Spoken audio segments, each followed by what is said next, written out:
Good evening, ladies and gentlemen. My name's Joe Feller, and I'm with the Sierra Club, and I'm going to be kind of the host tonight. Before we get started, restrooms are in the library or downstairs. In the library or downstairs. And if you have any questions, this microphone will be, if you have questions, please hold it, because at the end of the evening, after we give you guys a little bit of education on what's been going on with the preserve, then it'll be open for Q&A, strategy ideas, etc. So we ask you to hold the questions till after our presentation, and then we'll open it up to questions and suggestions and what have you. We would like to kick off this evening with an invocation by the Reverend Patrick Thornton. Thank you. I've been asked by Myrna to open this up with, as an invocation. So I decided to write it rather than try to memorize it. So as the community weighs the future of Mare Island, I've been invited to offer a prayer on behalf of the preserve. And as an ordained member of the clergy and having received ordination by Zen Master Thich Nhat Hanh in Plum Village, France, I suppose the role of clergy would be sufficient credentials to offer a prayer. However, I would rather speak directly to the attributes of those who have sacrificed and consecrated this land and left it as hallowed ground, whose remains and memories lie beneath this land, and whose remains are the legacy that we here tonight are blessed by. Through their efforts in their life, this land is sanctified and it's consecrated. To consecrate means to declare sacred, deserving of veneration, of reverence, and of great respect, hallowed, revered, and honored. The attributes of Mare Island Preserve are the preservation of abundant waterfowl, ducks and geese, hawks and songbirds, and other species of migratory wildlife come and nest in the preserve, and they pass through on their migration north and south. They are the osprey, the great blue herons, the great egrets, turkey vultures known as peace eagles, red-shouldered and red-tailed hawks. There are snakes of many names, lizards, wild deer, and turkeys, great horned owls, barn owls, many songbirds from western bluebirds to tree swallows and woodpeckers. Many overnight here, some traveling from the south,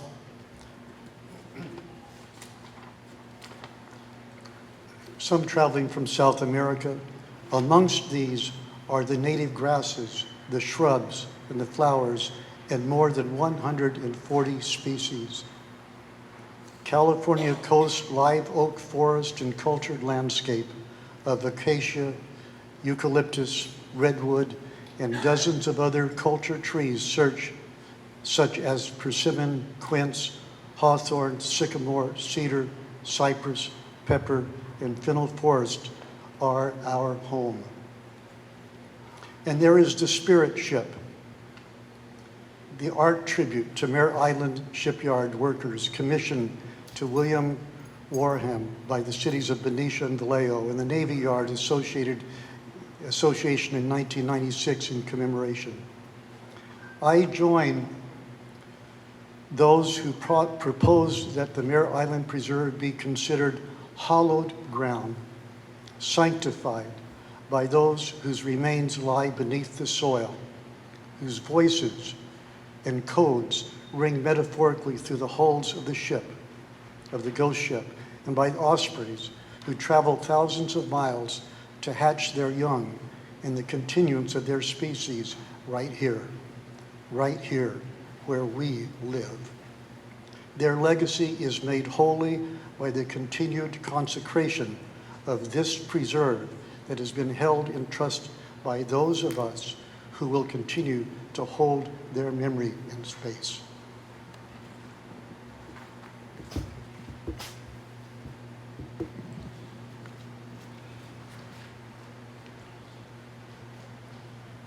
Thank you very much. Hopefully that sets the tone for this evening, that it'll all be respectful. I personally would like to thank you all because you're, as Ralph Nader says, you have the highest title of anybody, and that's citizen, in this case, citizen of Vallejo. So thank you all very much for being here. I would like to thank Robert McConnell for coming. As many of you know, Robert sits on the city council.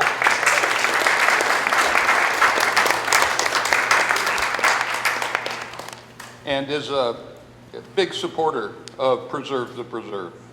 So what I'd like to do is just do a quick rundown for some of you newer residents or folks who don't know the history of the preserve, but the regional, and give you kind of a quick overview of how we landed here.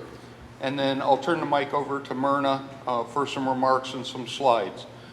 Basically, the park at the south end of the island was designated as a regional park by the Navy when it was turned over from the Navy to the state's Land Commission. Then through some convoluted processes, it ended up under the control of the city of Vallejo. That occurred in 1998. In the early 2000s, I don't know quite when because it was secret. There were secret negotiations between the city of Vallejo and Shell and Bechtel. And this very property that you see as the preserve and have enjoyed for the last 12 years was actually going to be an LNG plant and power plant. Fortunately, the citizens got together and fought it, exposed it, fought it, etc. And Shell and Bechtel withdrew their attempts to build an LNG plant there. Following that, at the time, Mare and Tindley put together a 35-person task force to determine what should be done with the preserve.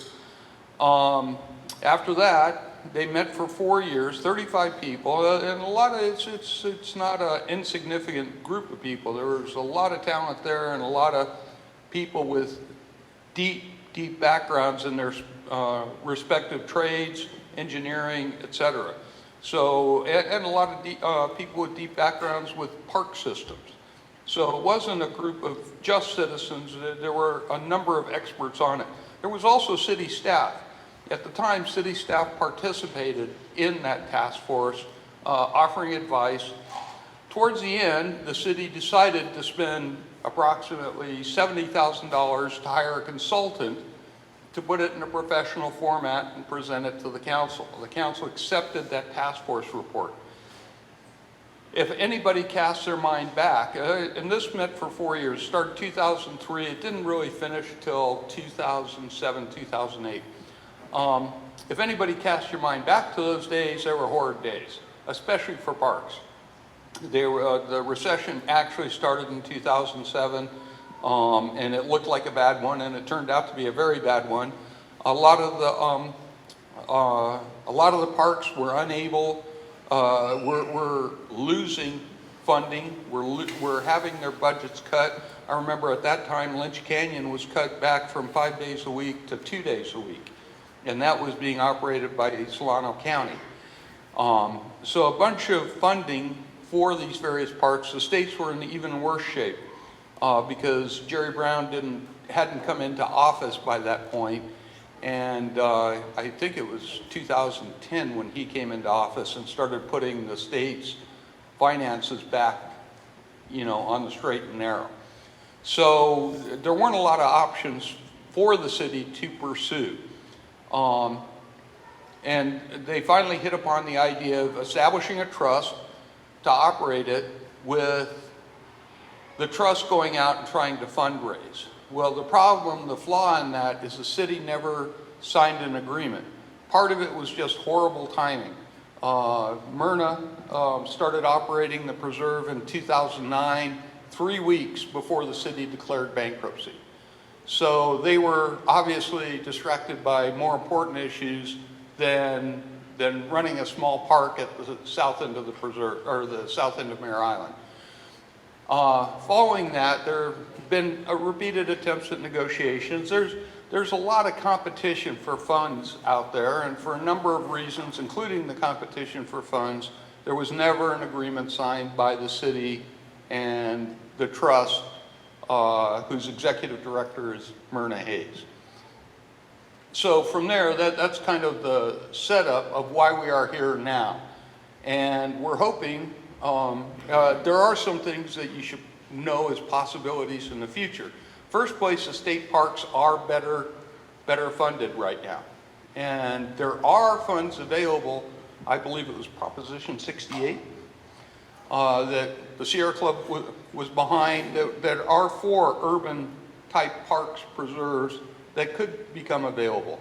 In addition to that, the county is pursuing establishing a regional park district, which would also be a good fit for this. But that has to go in front of the voters, and right now it's stalled in the Board of Supervisors.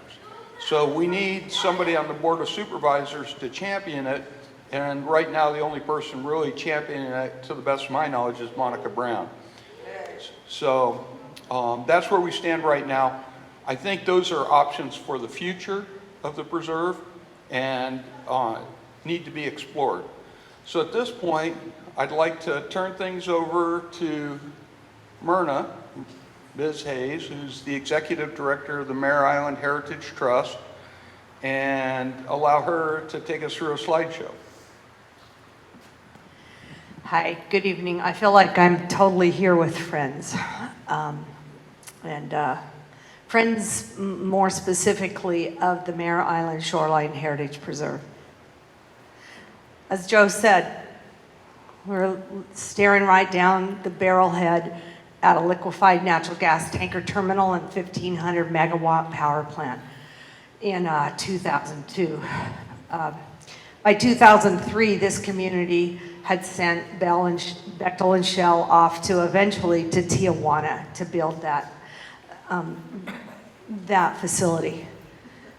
And as I said in the meeting 2 weeks ago that the city held, I think there was an expectation right then and there that the next day we would have a park there, and we would plant a park so that there would never be a threat ever again to the property. That it would always be a park, that it would be recreation and open space forever and ever, amen. And never did we dream that we'd be in a difficult situation right now. But we set out in that 35-person committee to set up by Mayor and Tintley. Some people have a little bit of whispery gossip that he hired me or something like that to become the park manager and the park guru, but that's not actually true. He was well out of office before we ever got our report finished, because we were working hard with staff, but they were preoccupied with their other duties. And so eventually we put a proposal together. Our mission, our orders from Mayor and Tinsley were this: we can't make a park pencil out. 35 of you, figure it out, bring your report back to us. We brought it back to Mayor Osby Davis in December of 2007. And that council of that moment, they sent us back with a mission to come, and a recommendation we had made to come up with a governance model. Who was going to manage this park? How was it going to be founded? How was it going to be operated? We were lucky enough to have a lot of expertise, not only again on this new advisory panel, but also from the literature throughout the country.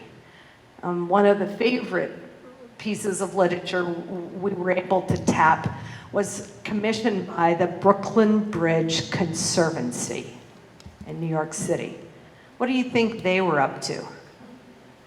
They were up to making in perpetuity parks on both anchorages of the Brooklyn Bridge. What a cool idea.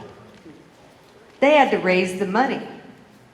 We didn't have to raise a penny because this property was given to the city of Vallejo for recreation and open space use by the US Navy. So we weren't out there fundraising like so many parks do. Carlin, Solano Land Trust, lots of organizations that you work with in the county, what are they doing? They're fundraising for acquisition. We don't have to do that. So the Brooklyn Bridge Conservancy's report was this.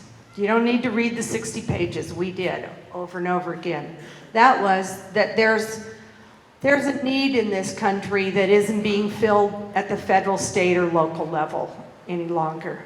If you want your swimming pool, you think about a nonprofit partner or a nonprofit period. If you want your fire department, you think of a nonprofit, a library, schools, all kinds of things that services that we've taken for granted as for the last 100 years.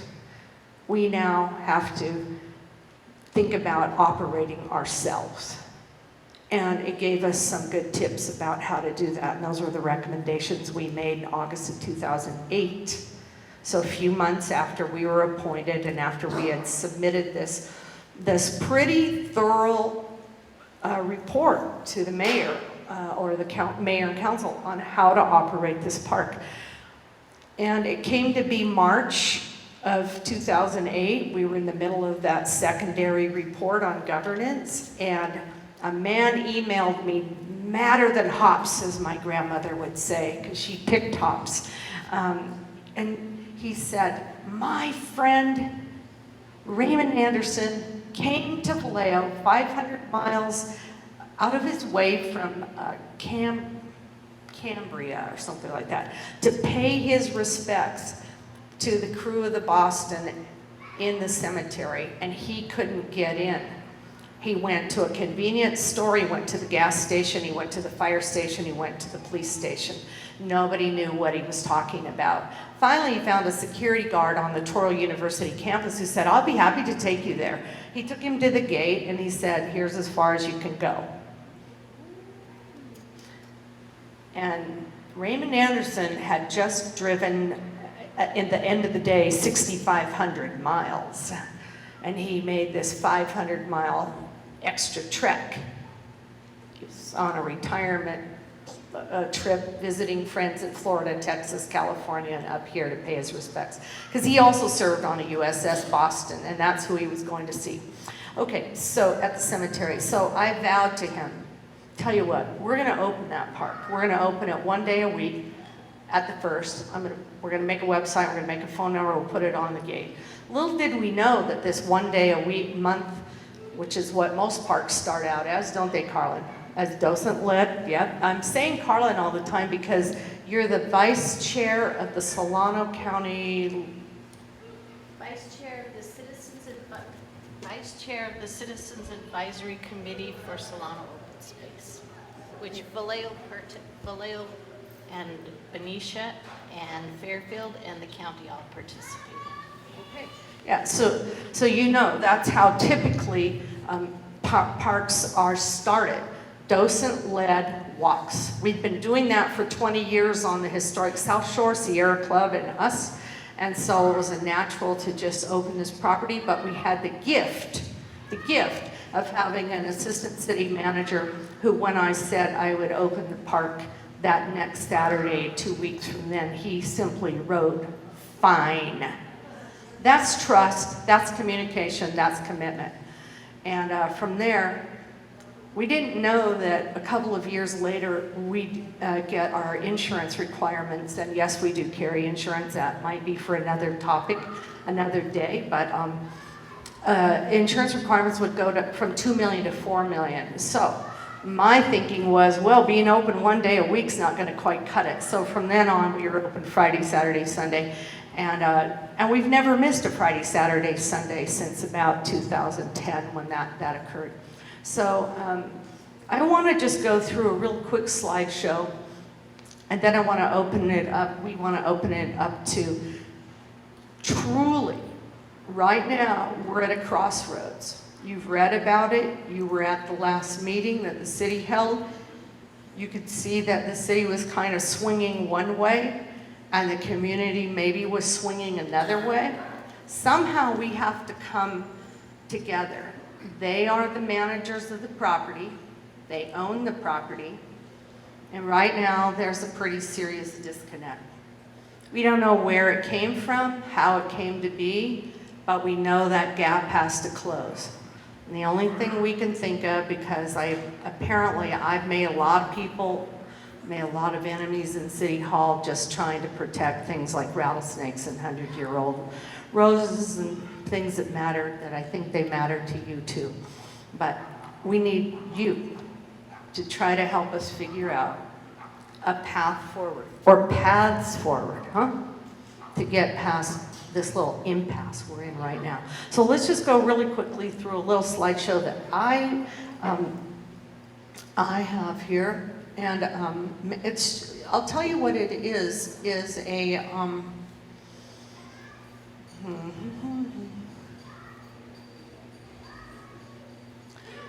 that almost worked to get those kids some food in their belly, didn't it? Almost. Pretty good, pretty good. Okay, you guys, I don't give a million of these. Of course, I had it all view or something like that. View?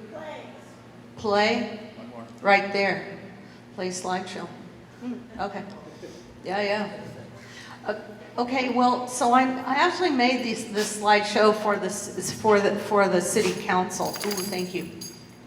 I know that a lot of this I don't have to really tell you about, because if you haven't been at the preserve, it's definitely still in your heart. You can see it off to the far right. The island was up 1,000 acres, and it was primarily that hillside you see in this ancient, beautiful little print, and it remains pretty much like that today. This is a nice image that Brian Collett, one of our board members who couldn't be here tonight, 2 broken ribs and a bicycle accident, did, and it's a nice overview of the entire property. And some people have said, oh, you know, the hill is completely different from the shore, but the way the Navy used it is actually all put together, and as the ammunition depot. Now, ammunition depot is just a moment in time, but we think it all goes together, and our mayoral committee planned its use together. So it's not far from Vallejo, but it sure feels like that, doesn't it, when you're there, that it is far away. Our key purpose is to provide a nature and wildlands cultural history park for this community. And I like the way Lita Ham actually called it a nature and wildlands cultural history community, because that's actually what we've developed at the preserve, with the visitor center being the center of it. And we do rely on the previous planning documents that were developed by city consultants who supported and appointed our task force and our advisory committee. And those are our marching orders, those are our management Bibles at this point. Of course, you know, tremendous views, a mix of cultural landscapes, industrial structures that nobody quite knows what they're there for. And one thing we do is we're not aggressively, because we don't have the money and time, but also because we're intrigued. We're just letting Mother Nature do her own restoration plan. And we wait and watch. And here was one of the first places I fell in love with in the preserve. And I bet you none of you have seen it. How many have seen the bay model in our preserve? Ha ha ha ha, yeah, okay, a few of you snuck down there and figured out where it is. It's desperate for restoration. Fennel and French Broom are doing some mutilation to it, but it was built in 1927, it was functional. It had salt water coming and going in it, and that's one of the first restoration efforts Brian and I made early on, maybe around 2008 itself. Artists were the first folks that came in on a regular basis. That's a group of plein air painters from Benicia. They still have a plein air art gallery in Benicia.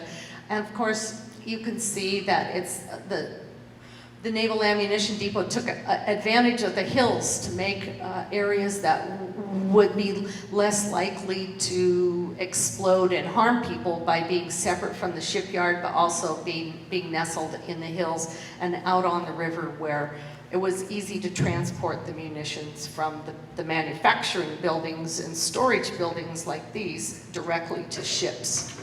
So this is listed on the National Register of Historic Places along with the houses, which were a combination of civilians who lived there. They were essential personnel, and they lived there all the time from, say, 1911 to 1958, one of our friends, and then another example, 1924 to 1957. So long living there, as well as military who came and went.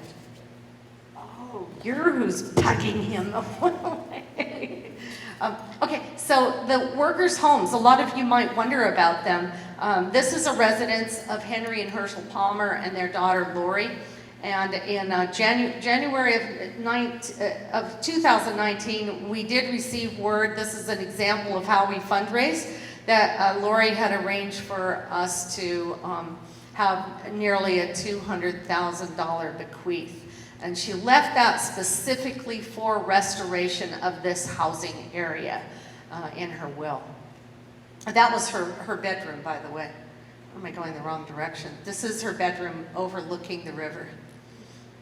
And of course, we're at the mouth of the Napa River and the Mare Island Strait. And the buildings that you see now, listen, you guys, we're gonna go on a boat trip too. 35 of you can sign up with Dolphin Charters to go on September 28th. That's kind of the max we can take. And we're gonna go along on the riverside so that you can really see all of these buildings down on the shore. What were they built for? They're a very expensive investment. We think the best use of buildings is to hang on to them. You never know when you might need a building. And maybe you're going to think of some creative uses for them tonight, and maybe not tonight. We're going to focus on trying to keep the preserve a preserve, but on other days, let's seriously think about reuse of these properties. Though I might mention that they have a very specific purpose, either manufacturing or storage of ammunition.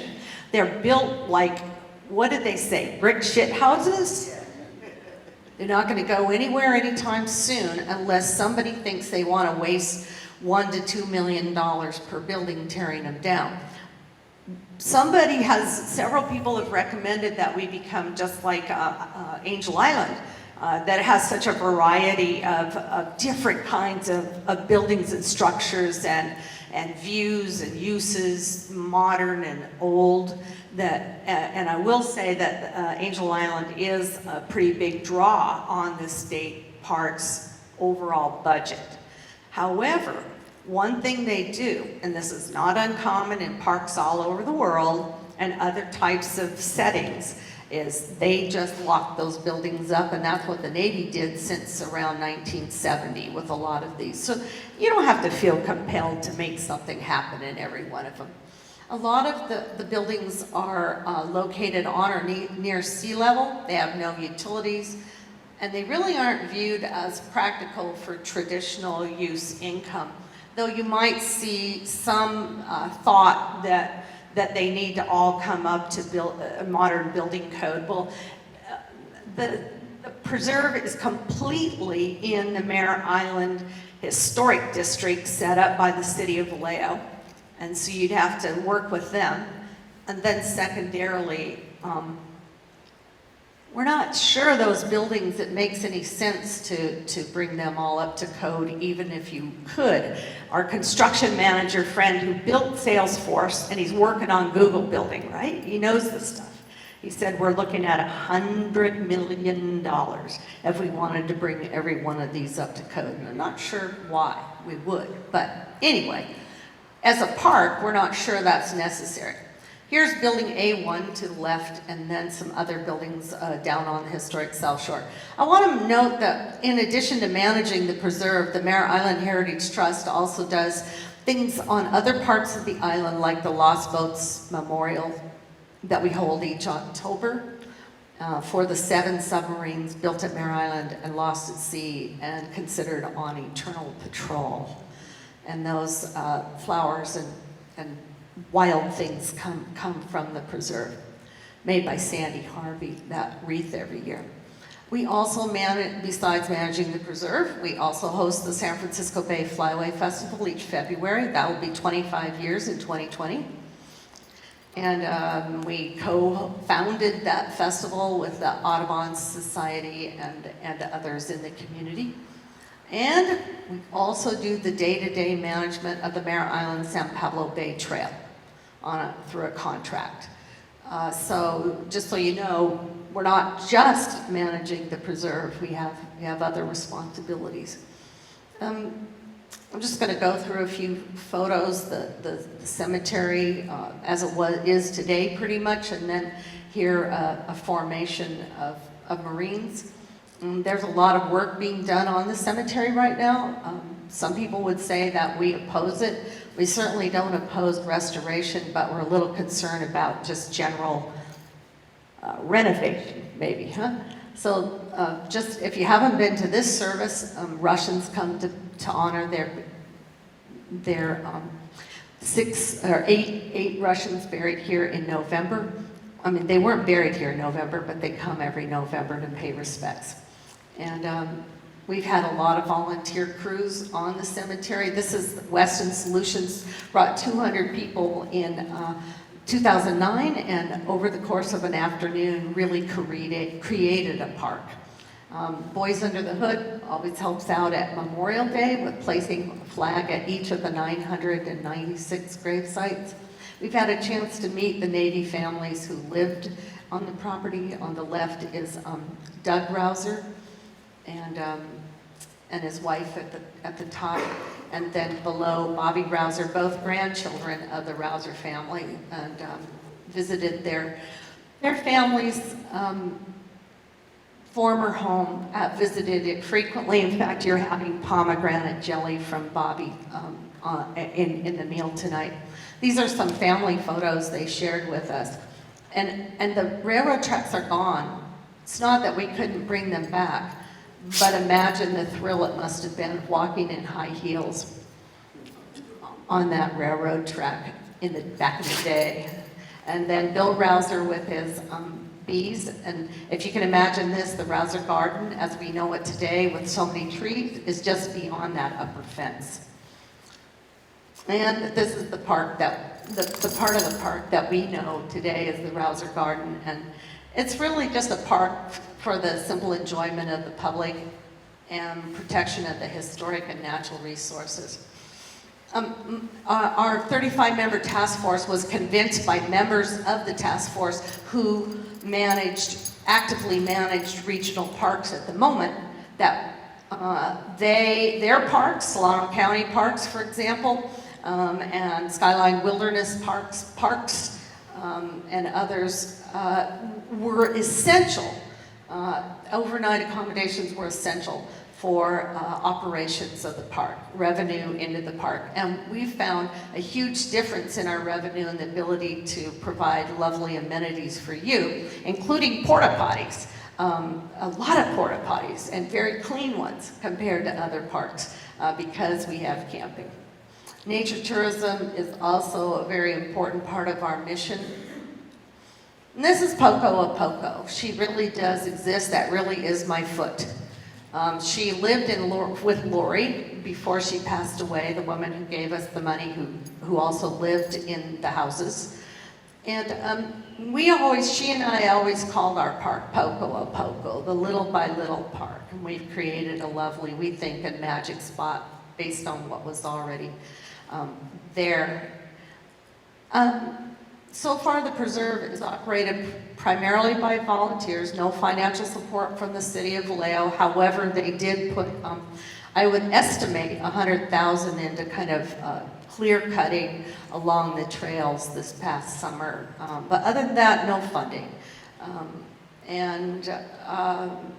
With an agreement in place, this is something I want to stress to you, that with an agreement in place, it'll make all the difference in the world. That's why an agreement is so important. I was recently told by a city employee, well, we're not sure if we want to get married to you. Well, we've been dating for 12 years. And whether you want to get married to us or not, we have a child together. Right? Maybe more than a kid or two. And we got to work it out, people. We really do. So I want to go quickly through. Of course, we're dependent totally on volunteer and in-kind support. But we get it from corporate employees, we get it from government agencies, civic groups who help maintain the property. Our visitor center. Now, we've been told recently by a couple of people with the city, elected as well as staff, that they're going to shut our visitor center down because it's unsafe. My goodness, it was built to store bombs. And nothing's come apart on it so far. But it's where we host people like this lovely woman who worked in our ammunition depot during World War II. She was all of 16. She was bused from San Francisco. She played for the Mare Island Phillies softball team. And how else would we have met her unless we'd been there, been present, and had a visitor center? Where will Linus sleep if we can't put him in every night so the coyotes and owls don't get him? Where will Nitro have a place to sleep in a chair? These are questions that we're really, truly grappling with. They're not just funny or touching. Picnic grounds, bicycles that have gotten donated to us and repaired faithfully. Who's going to take care of the Rouser Garden and make sure that kids can play? Now, these kids on the left, mother said, I'm so sick of mud, I came to your park. Well, where was the first place her kids all dressed, all tidily went? And the boy, I have a video of him flipping leaves onto his sister out of that pond. Those two kids, by the way, were faithful volunteers the last month. They came, I think, two definitely, and maybe 3 times to help with the documentation of the gravestones in the cemetery now. They're old enough for that. Yurts are for more than just camping, and our grounds are for more than just walking. We have Boy Scouts. We had Boy Scouts last weekend. And little kids and schools. The Vallejo Parent Nursery are bringing 2 bus loads, one tomorrow morning and one the next morning for their annual visit. And those are 3, 4, 5-year-olds. The bunkers, the visitor center, the other buildings have been used for lots of public gatherings and public activities. Certainly the cemetery and bunkers and magazines for the haunted houses. You know what? I think you know this, but I'm not sure that other people do. That because of how fragile both the nature and the cultural history are, it makes a lot of sense that we offer this kind of light on the land use. That's something that a lot of people that don't understand, that we really don't have permission yet to make more aggressive use of the property. So what we actually ask you to do as fellow Vallejoans and fellow users, whether you're from Vallejo or not, I know there's people who aren't from Vallejo here tonight, we want to ask you to approach the mayor and the council members and ask them to consider the possibility of a different option than what they have planned. And right now, we think that at the very least they need to give us and them an honest chance to listen carefully and fairly to who we opened this park, those of us who opened the park and have operated it in cooperation with city staff until now. to work with the council members and the staff to define and enter into a management agreement for 1 to 5 years.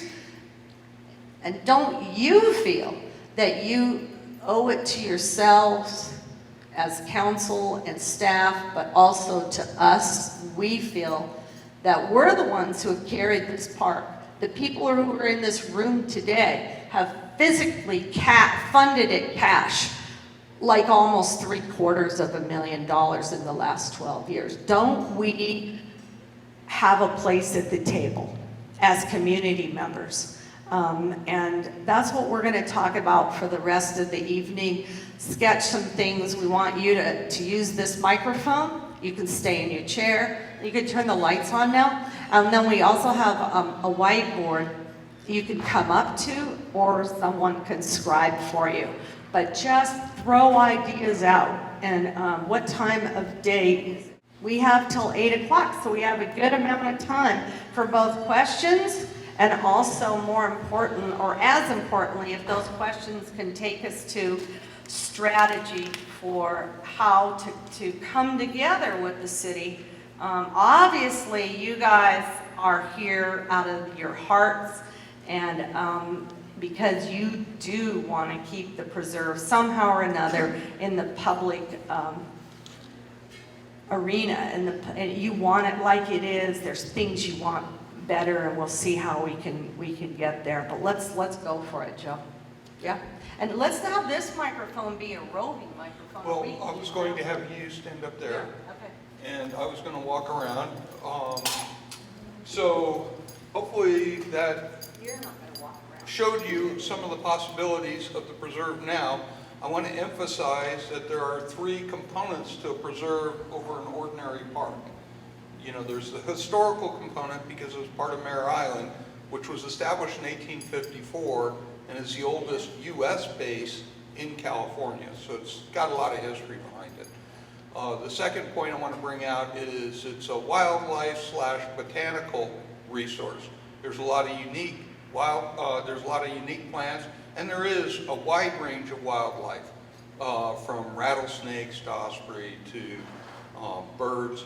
And smart planning by the city has actually brought the birds over here. When the White Slough plan was established by the city 25 years ago and then enacted, and the city was just a partner, there were many partners, there were 50 agencies and citizens groups, NGOs, involved in the establishing of the White Slough.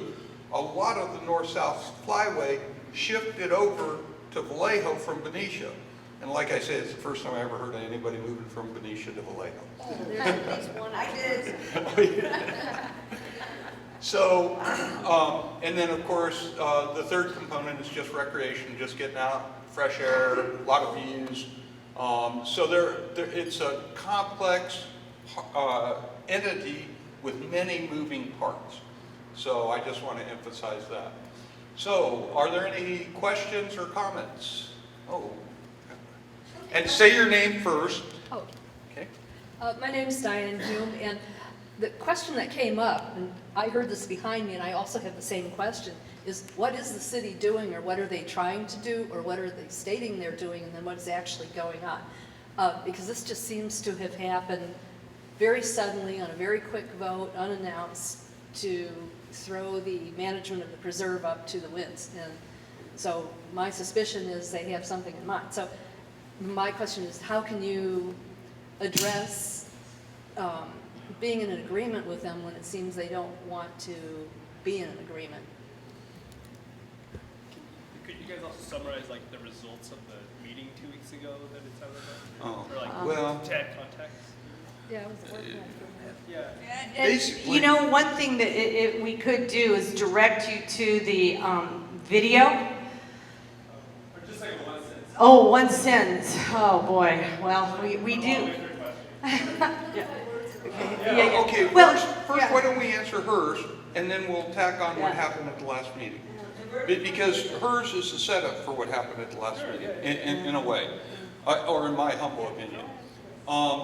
What happened is we scored, and when I say we, again, the highest title as citizens of Vallejo, we scored a massive victory on May 24th. On that day, No, not me. it was May 24th, yeah. And that was the Friday before the meeting, and when this was announced. Oh, Yeah, May. okay. So anyways, May 24th, and just across, in fact, there are fantastic panoramic views of the facility is the old Sperry Mill, and it's directly across Mare Island Strait from the preserve. And you have fantastic views of it. And it was going to be converted into a deep water port and cement factory. And our victory was through efforts of many of us who worked tirelessly. We stopped that. There is not going to be, and that was announced on May 24th. On the same day, the city, with just 72 hours notice, issued their agenda. The last item on the agenda was a proposal to issue an RFQ, a request for qualifications for entities interested in operating the preserve. So we were dumbstruck by it, and nobody had expected it. It was completely out of the blue as far as we knew, and that was that. So the meeting rolled around, and apparently, you know, somebody on staff had, you know, lobbied the council people, is the only explanation I have for it. And there were a number of people showed up to talk against it, but it was 10 o'clock at night by that point. It was the last item on the agenda. And the city council voted 6-1 to go ahead and issue the RFQ. There were a number of objections raised with the mayor and with council that this was out of the blue, there had been no hearings, etc. So a hearing was set up kind of, again, out of the blue. There wasn't a lot of notification, but there was more than 72 hours for a hearing on September 5th. We reached out, some friends of ours reached out to the city on how that meeting was going to be ran. And it turned out not to be so. It was going to be turned out a different way. So what we did was we went ahead and we got somebody to video record it, because the city made no effort to video record it and was just going to mark up some butcher paper, and that was going to be the only notes of that meeting. We also got them to change the format, and that was at the meeting. And because what they were going to do is they were going to break us into small groups to see what we wanted in the RFQ. Well, some of us, and I can speak for the Sierra Club because we've taken a position on this, we don't believe an RFQ is an appropriate way to address the situation of the preserve. And the reason we don't believe it is because there's no way to engage either a future regional park system or the state of California's park system in possibly either operating the preserve or partnering on the preserve. It's just, the state of California is not going to say, oh my gosh, let's jump up and answer Vallejo's RFQ. It's just not going to happen. So that meeting got a little contentious at the beginning, but people stood up and expressed a lot of their concerns over it, and that was pretty much the result of the meeting. There was a lot of concerns, there was a lot of support for Myrna, there were some people who weren't supportive of the way it's being operated now, although of a fewer quantity. And that was the result of that meeting. So did I answer both of them? Sure. Good. Yes. My name's Michelle Troutman. Okay, use the mic so that because we're filming tonight as we did the city's meeting, so that people from everywhere who couldn't come here tonight, can hear, so. I'm Michelle Troutman. I bring my children in my class to the preserve, and I also volunteer for Myrna to lead hikes. But can't the city write down the concerns they have, and then talk through them and fix the few things that they, talk through the few things that they don't like or think are a problem, instead of it's just all or nothing. I mean, I don't understand. Well, I hate to do this, but there is a representative of the city here. I could ask him but he may not, that's putting him on the spot. That's a little bit cold-blooded. So Justin, thank you so much for coming though. And let me at least allow you to introduce yourself.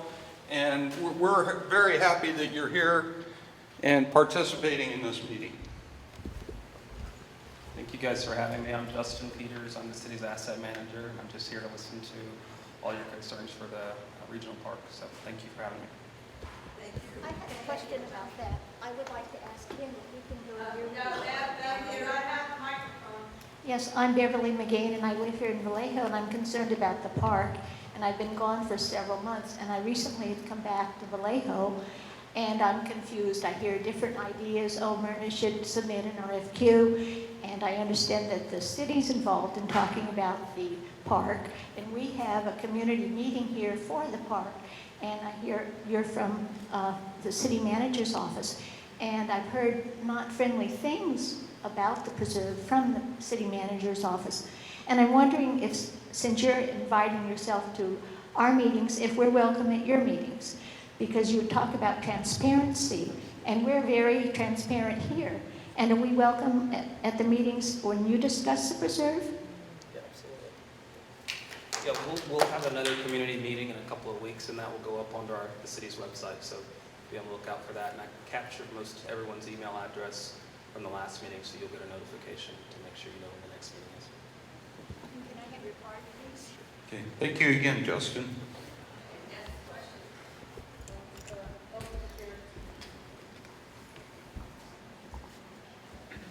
My name is Carla Jewell, and my question is, can we not just maybe do one of two strategies? This is the second time I've heard, because you mentioned it at the meeting last time, about the potential 2020 possibility of putting something on the ballot to work with Solano's to create a park trust or some kind of issue. Can we maybe make one of two things, of maybe make a point and a campaign going toward asking the city to hold off on any decision until we get a chance to do something like that, or create a campaign that says that we do want the RFQ removed or pulled back until everything is resolved, or there can be more concrete decisions made.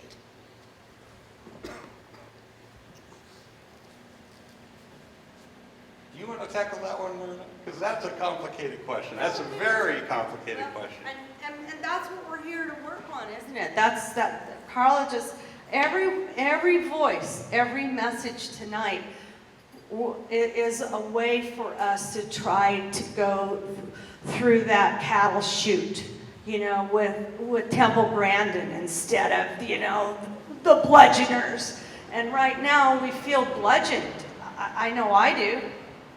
I'm overwhelmed every single day with sadness, with discouragement, with it feels like someone didn't care enough that we founded a park, and without any money and resources, we pulled it together, and we've lovingly and loved this park into existence. And so it feels really, really, really difficult to even go there sometimes right now.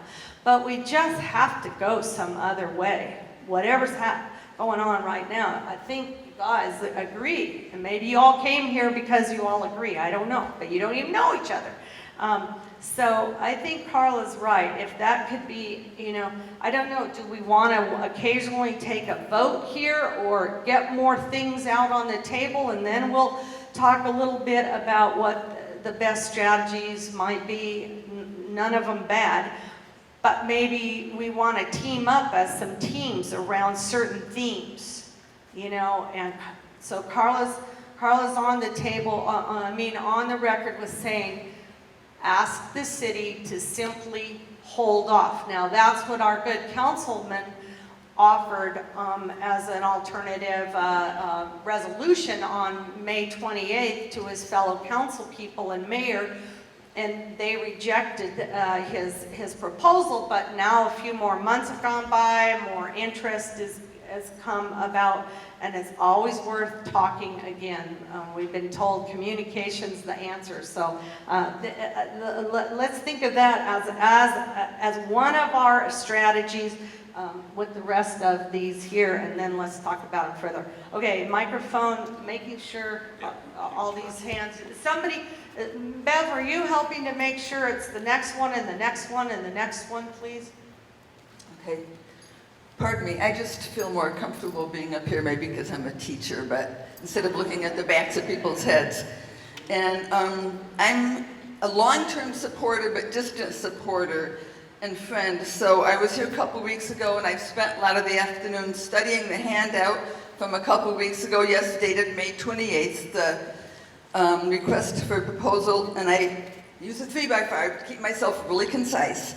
And there's two things that jumped out on this. One, there might be some kicking around somewhere, is about 2/3 of the way down, the sentence, most of the area is currently operated by a nonprofit organization that has no formal contract, association, or oversight with the city. Association?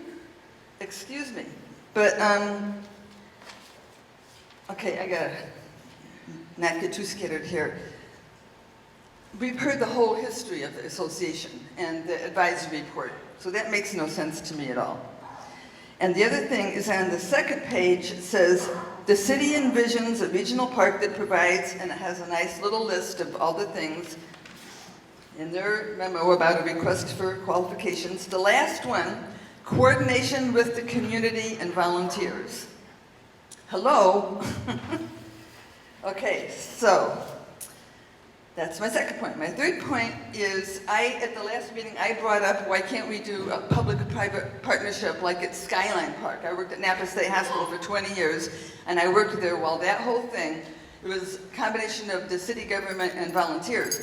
But then I got to thinking over the last 2 weeks that it's a little confusing, because some people are thinking public-private, well, maybe the Nimitz group. So there's really a three-way situation that I can see here that we need to be really clear on, so we don't get confused about what we're meaning. And my number 4 point was on this lovely informational history that the Maryland Trust put out. Okay, where's my point? Okay, it says, in the number 2 point, the 2008 Advisory Board report submitted by the Vallejo City Council, yada, yada, yada, recommended a hybrid management scenario. Hybrid, that means everybody working together again, right? Well, what happened? It seems to me like Myrna and her huge crowd has been doing their part with this hybrid management. And I've talked to a lot of people last night at Monica Brown's fundraiser, and I heard this one older man who grew up in Vallejo, and he says this is like decades of history of the city's dysfunction, and it seems a lot of it is due to turnover, and some of it's due to, you've heard the phrase, turf wars. Turf wars are people like wanting their own little control area.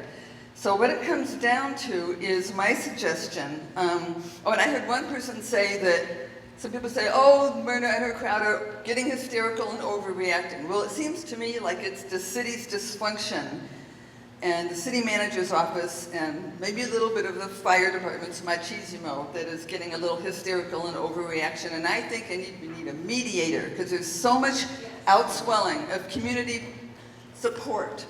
I mean, just look, it's just been growing and growing. So I think we need mediation between the dysfunction on the city's part, what I see, and all the love and devotion in the city. Thank you. Thank you. Can I just say that Councilmember Robert McConnell has expertise in mediation.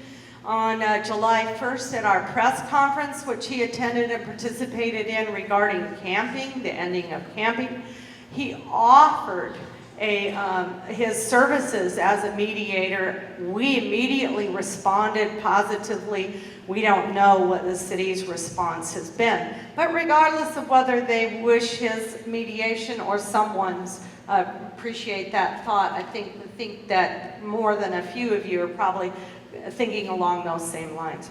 Next comment, question, suggestion? Hello, my name is John Pavon. I've been up on the stage before for the meeting last time. My biggest concern is that what I really want to see is a preserve kept as a preserve. Okay? And I think the other additional properties that the city is looking into getting, some of them will not even become available until 2020 or even later.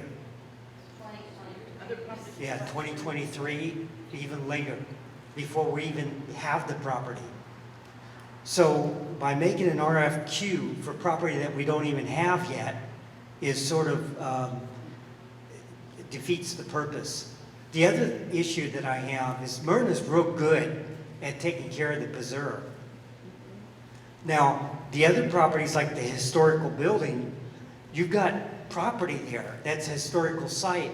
Now, each one of those buildings has got asbestos in it.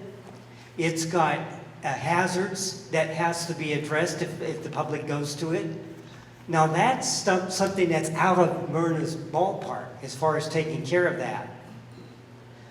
The other one is the yellow area, and I've got a map right here, and I'll show you. It's the same one that they had for the city that they gave us all. It's get 3 areas. The only area I think we should be concerned about is the blue area. But Myrna said earlier, and maybe she better address this, and she was talking about one of the buildings, to take one of the historic buildings. Myrna? Go ahead. Okay. So anyways, my question is that some people came to the meeting, most of them were looking at the whole issue, which is the additional properties that the city needs to govern. Now, the city doesn't have money to govern these properties. The city doesn't have money to take care of the buildings. They don't have money for the insurance. They don't have money for water, electricity. Myrna has been doing everything on her own without any assistance from the city. She has no electricity. She has her own generators. She has no water. She has to bring in the water. She has no sewage. She has to bring in porta potties. Now, these additional areas are going to need extra porta potties. They're going to need extra insurance. It's a totally different issue. So I think that we should treat that as a totally different issue. So just scratch out all these new properties out and just work on the preserve, and let's see who's going to run the preserve like it's been doing. And I think Myrna's got the best way of doing it. She's able to do it and make money, which the city wants these properties to make money. Okay? So if you look at the properties, how are they going to make money? How are they going to make money? Are they going to have another preserve? Another event to have competition for Myrna's event? I don't think that's going to work. And JP is a volunteer. I mean, how many of you are volunteers actually? It's so amazing. Somewhere, Flyway Festival, something, raise your hands. Yeah, like half the room or more. I just want to briefly respond to your point, JP. I want us to drill down, you guys. I want you to set up committees, and I want you to work on this real time, okay? Because it's only your expertise, your thoughts, your passion that's going to kickstart this. I'm actually almost out of the game because I've been set up as an individual and been under some pretty serious attacks. Some pretty ugly things have been said. Those aren't nice things to do in a community. But I think we're going to need to be asking you to shoulder a little more energy on these topics. I do want to say this. See this small map? I was so thrilled that my printer printed it without me knowing that I had sent it to him. This is the phasing. The colors are the phasing of the preserve, as we call it.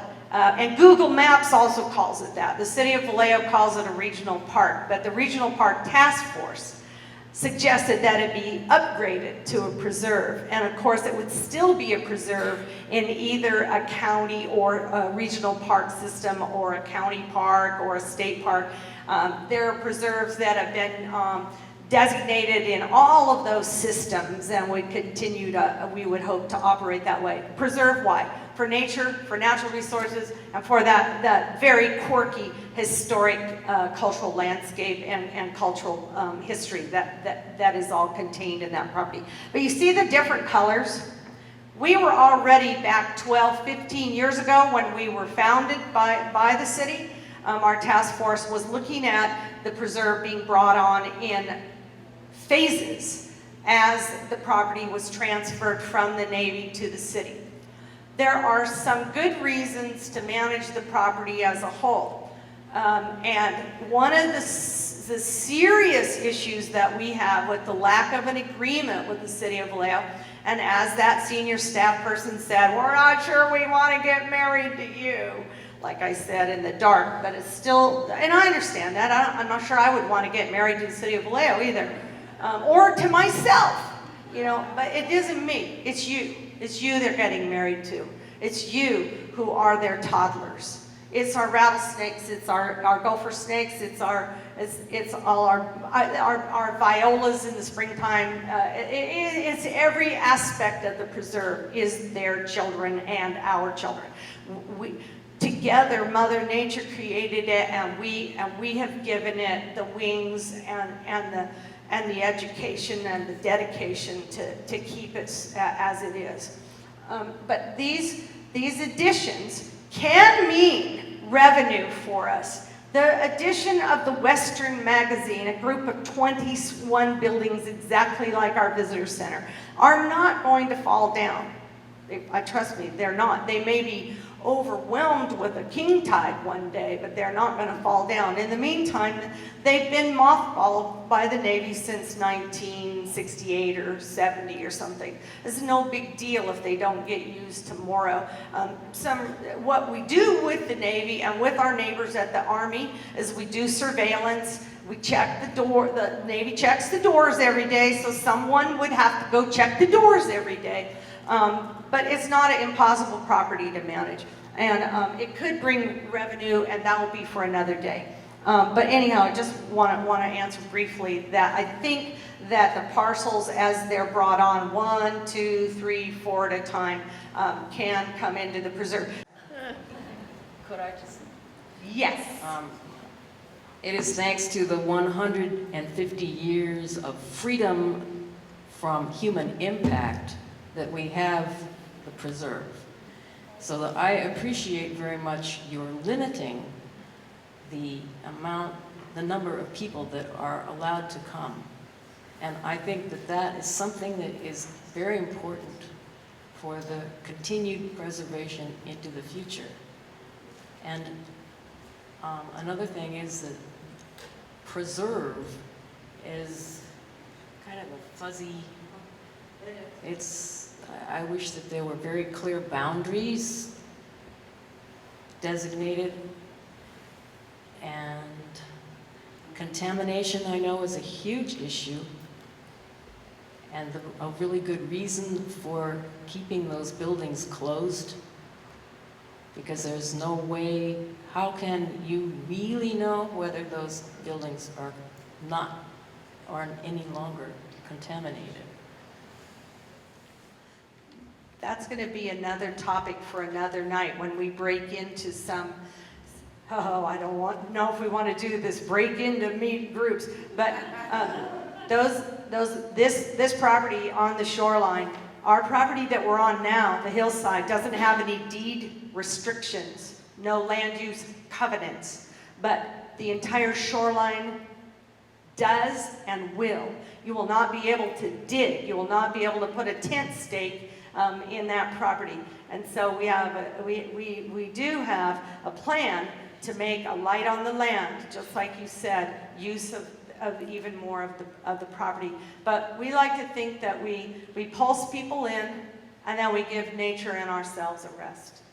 And then we come back. And the preserve, we do have a lot of description of it in that report that we created, but there's a lot more that needs to be done before we jump off into the big pond and think we know how to swim across the English Channel 4 times.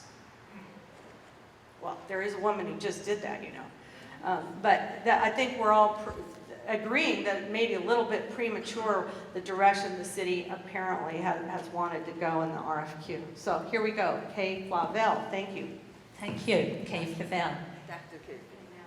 Kay. Okay, I would support the speaker over there who said that of the 3 areas, we should support going ahead with wildlife and recreation in the preserve. And we should move away from historic preservation.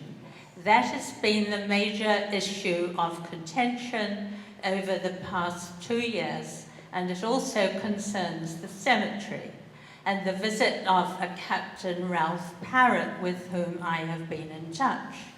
Now, we already have consecrated ground in the preserve in the form of the cemetery. The mission statement of the Mare Island Heritage Trust clearly anticipated that the preserve would be working in partnership and in collaboration with all the other organizations on Mare Island. And so it was to, its goal was to raise money for and collaborate with other organizations to prepare a strategic plan for the management of all city properties managed and owned by the city that are designated for public uses on Mare Island.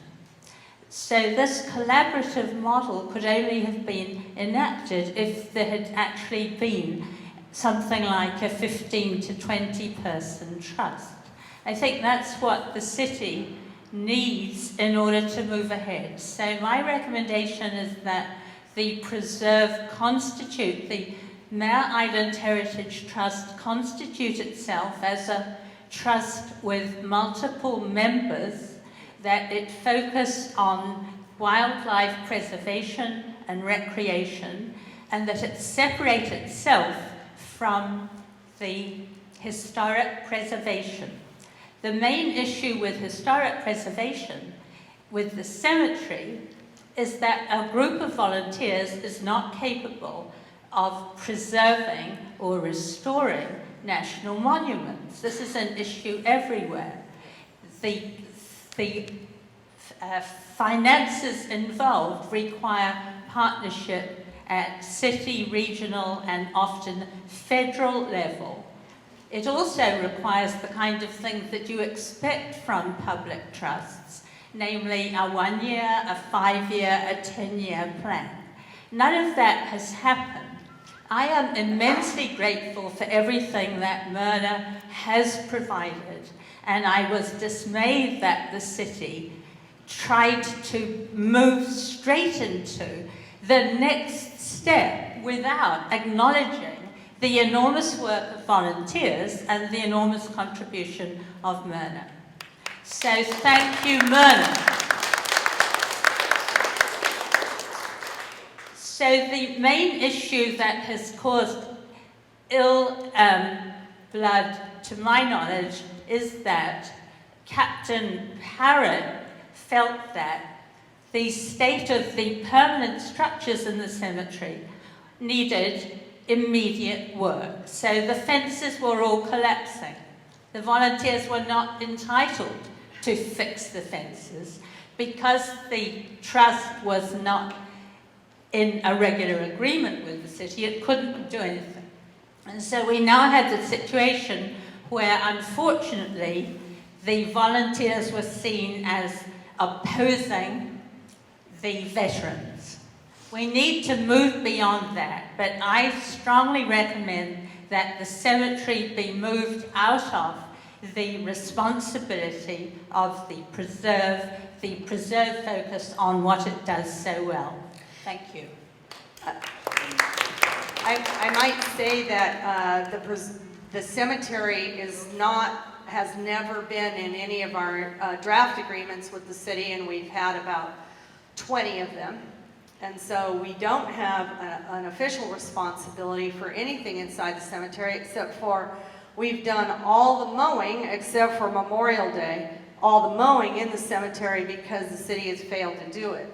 So we don't have any responsibility for that cemetery, and I hope that makes you able to sleep a little better tonight, Kay. Anybody else? Seamus? Hi, my name is Seamus Thornton, and I have a question.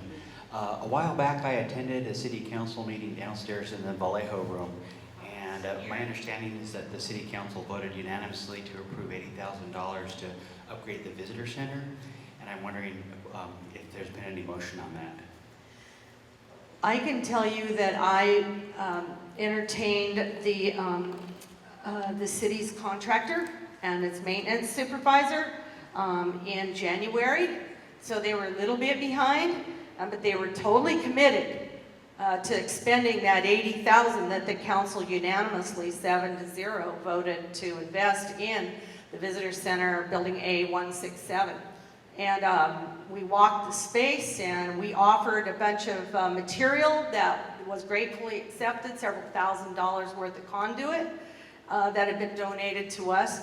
And the city did put up 3 signs inside and hung 2 fire extinguishers on the wall. But to date, that's as far as they've gotten on that project. And I will say that already this 200 amp service is right across the road. It was put in 2 years ago, and a meter. So it's not much, especially if we were able to throw our electricians and our railing, and someone wants to do the railing for free, you know, and we've already had plumbing outside, you know, hose spigots that were put in for free. A lot of labor, you know, we're talking about $4.5 million in labor, cash, expertise, and equipment that we estimate has been given to this property in the last 12 years. So I have that question too, Seamus. But if people can ask that legitimately and say, why? What we're being told instead is that by several sources that they just want to close that building. And to us, that is the part that makes the park, the preserve, a community. More than a preserve, more than a park. Okay, let's take like what? Is there anybody else? Because you've talked. Okay, last question. Comment. Oh, and there's Susan back there, 2 more. Okay, 2 more. Someone else? I guess I'll say that, you know, I told this to one of our city council people, that, you know, it's very important to a lot of us here, the preserve. I'm a little confused because I've had complete misinformation said by this person, even after I corrected them a year or 2 ago about some of the things, but they seem to think there's never been agreement, that there's, like, they seem to act like they don't know anything about it, and, you know, they say Myrna doesn't own it, which I never have any impression that Myrna thinks she does. So I am a little concerned of why the city council that has done so little on this, or some of them, seem to be implying that they don't know anything about this happening and that it's some devious thing. I'm concerned about this one. But I do believe that maybe there might be a way to have a board or something. You know, that, I mean, and like even the parts that we're taking out of the preserve, it does seem to be, I'm saying a couple different things at once, I'm sorry. But even the parts we take out of the preserve, there still should be citizen insight. I mean, citizen input, I'm sorry. Like even memorial, even the cemetery, when I was over there, they're putting tapes on the good trees. There's trees that are sick. I was there when the man who's the expert on tree diseases came and talked to Myrna. But they're putting, you know, tapes on, you know, every tree there. And you know, there should be citizen input on these things. But that doesn't mean that, you know, everything that they're adding has to be a part of it. We could have several, you know, subparts of all that's going to happen there, and that's what I'm suggesting, and hopefully have more information getting to our government and more communication. Thank you. I wasn't very clear. Thank you. One more over here. We do want to wrap up because we still have one more thing to do. But yes, one more then. Are you willing for us to go 10 after 8 so that the couple more voices everybody. can be heard? Is We're that gonna okay run with over. people? Yes. Okay. I'm just curious about what how the city of Vallejo envisions the shoreline preserve? Is it going to be I mean, what is their objective? You know, and actually the worst case scenario, what are they going to close it off and, or hire an outside company? What is everybody afraid of? I mean, I'm afraid of it too, but I don't know what I'm afraid of because I'd like to know. Are they, do I want to hire an outside management and just discard everything that the people have done? Well, I think we're all a little bit afraid because of the LNG experience. Right now, we don't know what the city ultimately or really has in mind or the scope. But having had the bad experience with the city of the attempted seizure of the regional park for liquid natural gas causes deep concern when the city is, in my mind, uncommunicative about what their ultimate goals are. In a process that's kind of backwards, where we started off with the meeting and the vote, and now we're going to have hearings on it. You know, it's kind of backwards. Don't we usually have hearings so we can define the problem and define the issues and come up with an agreement and then put it to the council for a vote? That would seem to me to be the correct procedure. What is the city's But objective? we don't know. Right now, it's to find somebody to operate the preserve, which Myrna's been doing for 12 years. That's the only objective that we have. I think that could be yet another, you know, I'm envisioning a few more sessions like this where we do break out and we do have those who are interested in that, or maybe talk. Are we all going to write a letter separately about whatever it is we think, or are we going to get together? I think that's what kind of phasing into our next, right at the end here, thoughts. Okay, I think I took information down clearly. If I didn't, add it in an email or a text. If we didn't get what you felt you were trying to say, or you thought of something else, these are some things that we're working on. Look, some people worked for a long time to get rid of a liquefied natural gas tanker terminal, and that's all they thought about. Some people worked for 4 times that long to get rid of a cement factory in our neighborhood. That's all they thought, dreamed, believed, defeated. We're trying to do 2 things at once, and I'm going to fall down on the job, and you're going to lift me up. We're trying to operate a park, a preserve, a magnificent piece of several hundred acres of property. As individuals, as volunteers. We've got a volunteer team right here tonight that does the day-to-day lifting. We need your help, but we need it in a way that makes us fly higher, stronger. If you have another plan, another idea, somebody else, we welcome you, respectfully welcome you to go create. But if you want to be on our team, we think we got a winning team, then let's make a path forward based on our conversation tonight. And we have some things we want to do. One is, I want to give you a website that's going to go live this week. Since it isn't, it's not on your publication. It's simple. preserveourpreserve.com. And I'm going to be blogging. I'm going to be guest blogging from people like you. We're going to be putting documents up, like these maps, and we're going to be putting links to video. TJ Walkup was here videoing tonight. 2 weeks ago it was Mark Garman. We pay people to do some of these services for us. Not everything can be for free in this town. People have to make a living. And you want to take I'm going take to the mic. turn the mic over to Beverly McGain. Let me introduce her with a little bit of aplomb. She's worked on everything back to the LNG plant, and she has some ideas of what people can do to help at this point. Hi. I listened to all of the questions and concerns that people have, and I'm going to look at some of those. But it seems like it's 2 areas that Myrna and everyone has addressed, major problem areas.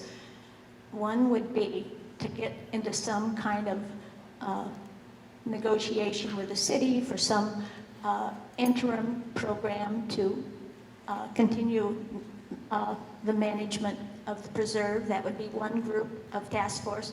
Another group would be to continue the camping. Right now, the camping stops, I believe, according to the city, on October 1st, and that represents about 40% or over of the revenue for the preserve.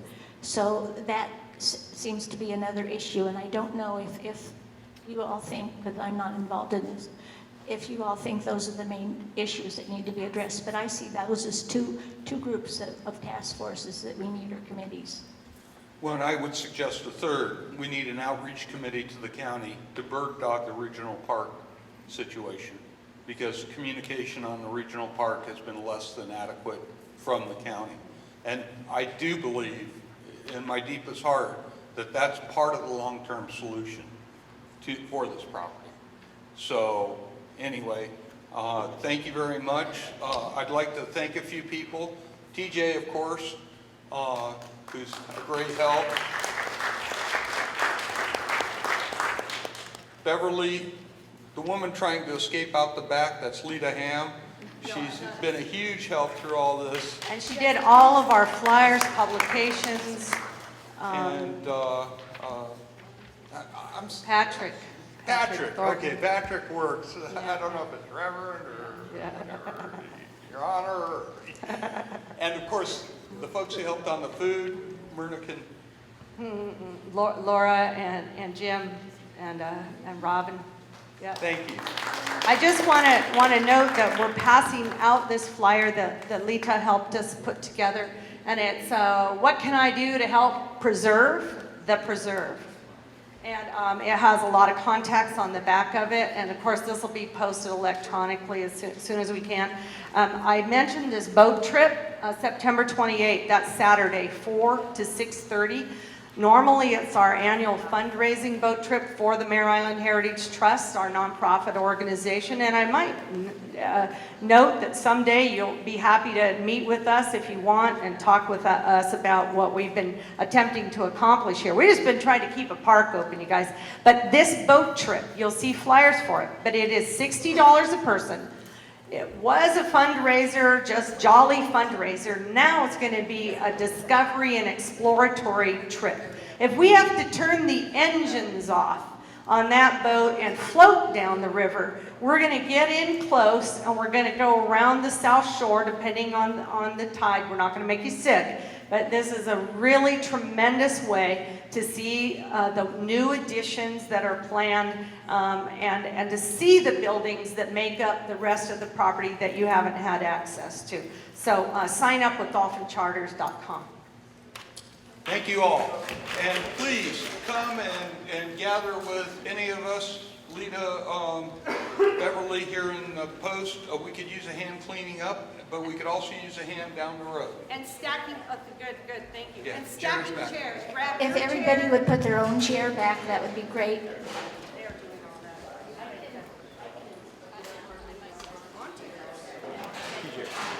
Thank you so much. I really have appreciated the support that has been coming from everywhere, from bouquets of flowers to cash. So don't forget cash, donations online as well as here.